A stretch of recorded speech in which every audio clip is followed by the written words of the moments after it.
আজকে আমরা চলে এসেছি কেয়া সেলটস নিয়ে। কেয়া সেলটসের প্রবলেম হচ্ছে ওভারহিটিং।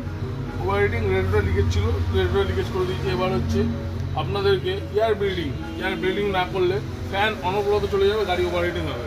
তার জন্য আমরা কি করবো সেটা আপনাদেরকে দেখাচ্ছি। এখানে আমরা আইটিএম মডেলের আমরা জ্যাক খুলে নেবো আগে। ফার্স্ট আইটিএম মডেলের জ্যাক আমরা খুলে নিয়েছি। মেন বিষয় হচ্ছে থার্মোস্টেট ভ্যালভ, এর ইলেকট্রিক থার্মোস্টেট ভ্যালভ। তো আইটিএম মডেলের জ্যাক খুলে নিয়েছি। আইটিএম মডেলের জ্যাক খুলে নেওয়ার পরে দেখুন কুলেন্ট আমরা এখানে ফুল করব।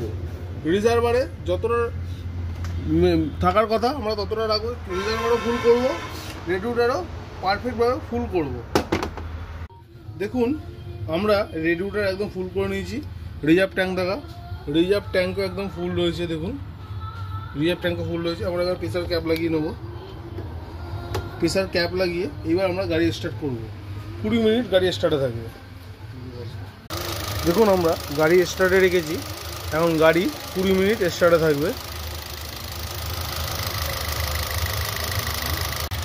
নিউ মডেল ক্রেটা কেয়া সেম সিস্টেম, কুলেন্ট ড্রেন করার। নতুন কুলেন্ট যখন ঢালবেন সেম প্রসেসিংয়ে কাজ করতে হবে, নাহলে গাড়ি ওভারহিটিং দেখাবে। 20 মিনিট হয়ে গেছে, আমরা এবার ইঞ্জিন স্টপ করব।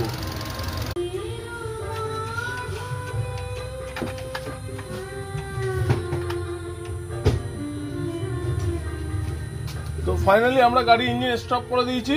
এইবার আমরা করব আইটিএম মডিউলের, এই যে আইটিএম মডিউলের জ্যাকটা খোলা ছিল, এই আইটিএম মডিউলের জ্যাক আমরা লাগিয়ে নেব।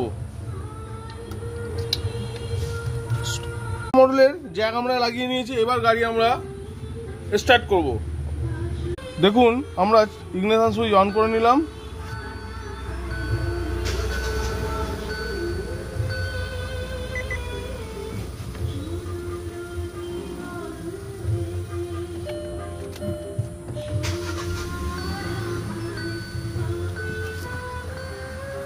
গাড়ি একদম ফাইনালি কমপ্লিট।